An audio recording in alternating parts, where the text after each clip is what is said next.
All right, welcome back. OnePlus officially dropped the global version of the OnePlus 13, which I have here. Actually, you know what?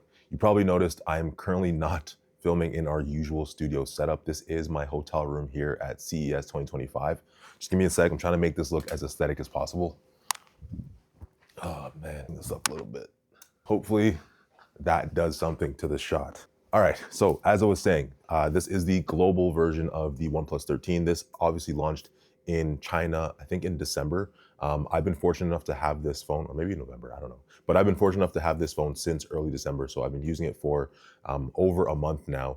And this has been a fantastic phone, I'm not gonna lie. And I think I'll hold it on this side because it seems to be catching the light a little bit better here from my windows of the Mandalay Bay. So you can get this phone for as cheap as $899 USD if you choose the variant with the 12 gigs of RAM and 256 gigs of storage. But for $100 more, you can get 16 gigabytes of RAM and 512 gigs of internal storage. Now, in my opinion, I would just pay the extra $100 because I'm someone that takes a lot of photos and videos. If your workflow is a little bit different than mine, or your use case for your phone is a little bit different than mine, maybe you subscribe to like cloud service, so you've got Google Photos or something like that, and you don't need the additional space, then by all means, save the $100, but I do think it is worth getting the extra RAM on this phone. So jumping into the design, I know last year it was a bit polarizing with the OnePlus 12, but honestly, this is something that I've enjoyed. I've seen a lot of phones come out this year, I know it's 2025, but in the last 12 months, let's say, that have a similar design with this circular looking camera bump. I personally don't have issues with this until you lay it flat on a table. But again, that's really not something that is too annoying for me. In terms of the overall design of these phones though, they do come in 3 different colorways. So I have it here in the black. There's the ocean blue colorway and an Arctic dawn, so blue and white. And as far as I know, each of the 3 colorways have completely different finishes on the back of the phone. So this one has like a sort of soft touch matte feel. Whereas if you were to get the blue version, for example, I know that one has like a faux leather type of feel. Not only are you getting different colors, but you're getting a completely different aesthetic based on the colorway that you decide as well. Now this comes in at 210 grams and 8.5 millimeters of thickness. And I've found the entire time that I've used this phone that it's extremely comfortable to hold. And on top of that, if you were to put a case on this, because it's already so thin, the cases don't make it feel bulky whatsoever. So I have a first party case here from OnePlus. I forget the name of this case, but if you jump on the website, obviously you're gonna find it. I think it does look great on the back of the phone. I mean, it looks similar to the premium finish that you would see if you didn't have a case in the first place. And then as I said, because it's already so thin, it just feels great in the hand. And another fantastic thing about these cases, which I'll try to touch on again a little bit later in the video, is the fact that they've got this magnetic ring on the inside. Unfortunately, when I was peeling the sticker off, it left some residue there, but that's neither here nor there. What's fantastic is the fact that it has the exact same radius. Well, I guess you can just use the diameter, same diameter as MagSafe. So for someone like me who also has an iPhone and has a ton of MagSafe accessories at home, it just makes a lot of sense to have this. I always try to find a case for my Android phones with a magnetic ring built in so that I can use my car mounts, so that I can use my wireless chargers, etc. So it's really nice that they have first-party cases that already have that functionality built in. In terms of the buttons, it's your standard. You've got your power button, volume up, volume down, and then the beloved slider that everybody loves from OnePlus phones. So you're able to quickly put your phone on vibrate, silent, or for those of you who keep ringers on, I don't think I've had the ringer on my phone in like 10 years, but it's nice to be able to have that quick functionality right there. And as always, if you've made it this far in the video, feel free to drop 2 black hearts down in the comments so I can thank you personally. And if you've been vibing with the content, man, consider dropping a thumbs up and a sub. It's because of people like you that I'm even able to attend an event like CES. But that's enough yapping, let's get back to the phone. Now, in keeping with the design, this thing is honestly a work of art and engineering. So it's got an IP68 rating, which means you're able to submerge this underwater for 30 minutes at 1.5 meters, but it also has an IP69 rating. If you're not familiar with IP69, it means that this thing is able to withstand water temperatures of 80 degrees Celsius and water jets shooting at this from 4 different directions for 30 seconds at a time. Now you're probably wondering, when in the heck would that ever happen? Well, think of your dishwasher or your washing machine, for example. If you ever forget this in your pants, I've never done it, but maybe somebody out there has. You forget this in your pants, you throw it in the wash, and now it's getting hit from water in all directions on a very hot cycle, for example, then you're pretty much good to go. You can even throw this in a boiling pot of water and you would still be fine. So it's kind of funny, but if you're one of those people who's like a major germaphobe, and let's say you don't have one of those phone sanitizing stations, you could technically just toss this in with your dishes. I wouldn't recommend it, but you could toss this in with your dishes and have it get cleaned like that. Now, in continuing with all the crazy water specs, this has AquaTouch 2.0. If you're familiar with AquaTouch from last year, all that means is that you're able to have water on the screen or water on your hands, and you're gonna be able to use this phone without any disruptions. Like, it's really crazy how well this is able to deal with those water droplets. And as somebody who likes to work out, I play a lot of ultimate frisbee, and I'm always trying to take photos mid-game and do things like that.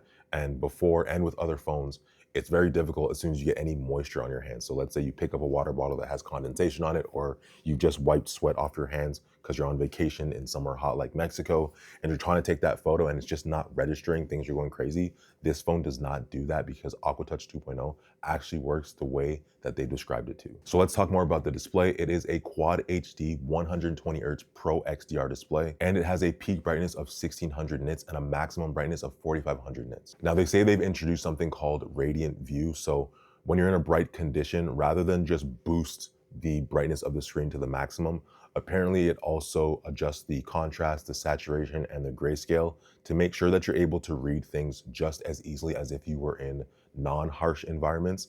There's no way for me to really measure that. All I can say to you is that I've used this phone in tons of different environments, indoor, outdoor, out here in Vegas where it's very, very bright, and I've had absolutely no issues with seeing the screen. So whether or not that radiant view is working on the back end, I'm not sure, but I've also seen phones that do get plenty bright just like this one, and I don't think those have radiant view, and I was still able to see those phones just fine. So take that with a grain of salt. At the end of the day, no matter which environment you're using this phone is, it's gonna get plenty bright for you. And finally, they've promised 4 years of software updates to Oxygen OS and an additional 6 years of security updates. And so I'm still kind of unclear as to whether that's 4 years total for the software updates and then a total of 10 years for security. But if somebody can remind me of that in the comments, I'll be sure to ask them and get back to you guys on that one. Now, one of the biggest glaring improvements, one of the things that I've really, really loved on this phone here, especially with what we've just discussed as the fact that this is only an 8.5 millimeter thick phone, is that they've managed to fit a 6,000 milliamp hour battery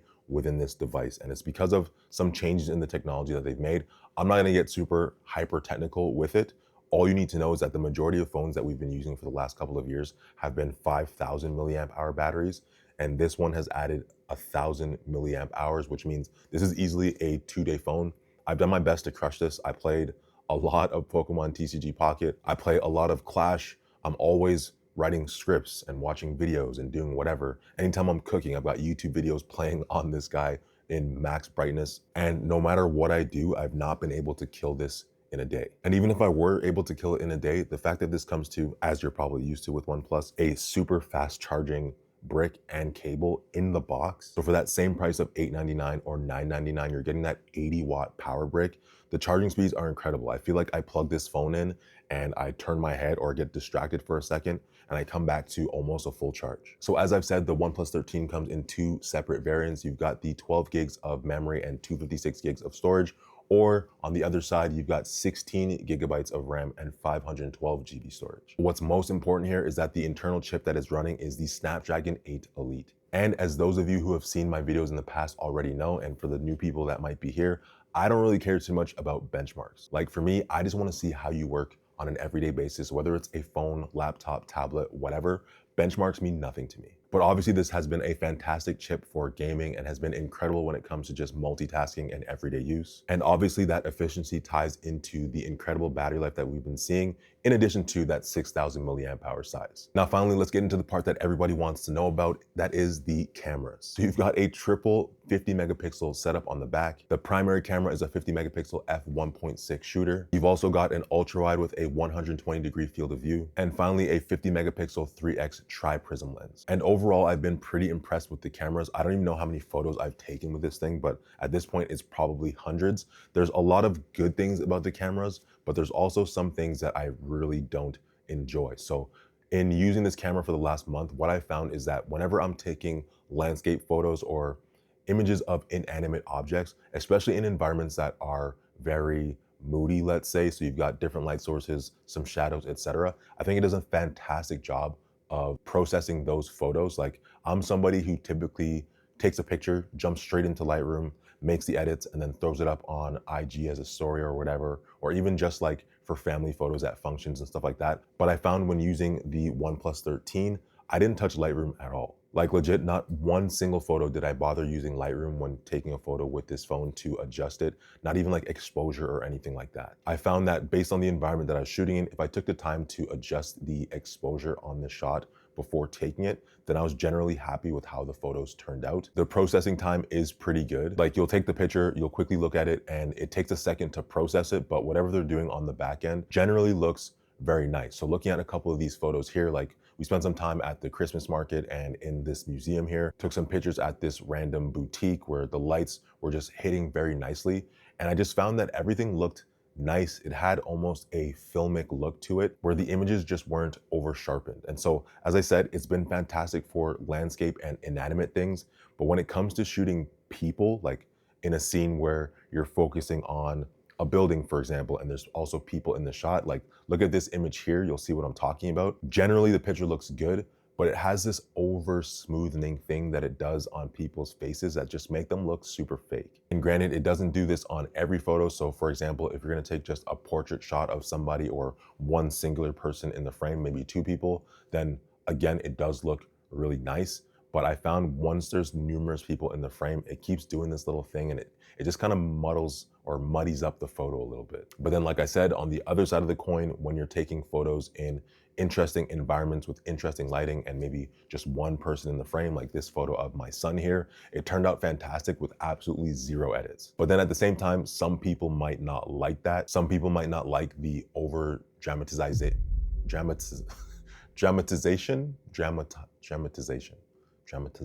Some people might not like the photos looking too dramatic, is what I'm trying to say. It's been a long couple days here at CES. I haven't even had a coffee yet before filming this video. And when it comes to shooting videos on the phone, I think that they look good. I mean, at the end of the day, I still think iPhone is king when it comes to video being shot on phones. But I've also shot a lot of video on this phone and posted it as stories and things like that. And where most people will generally pick up that I'm shooting on an Android and like send a message, oh, this must be an Android phone, blah, blah, blah. Because social media is just not optimized all the time for Android phones. Nobody has made that comment for any of my photos or videos when I've been using this phone for the last month. And so take that however you want to take that. But I think that's usually a pretty good measurement of how good a phone is if people aren't able to determine what you're shooting on just by looking at your social media, for example. Oh, and one last thing before I forget, ultrasonic fingerprint reader, perfect.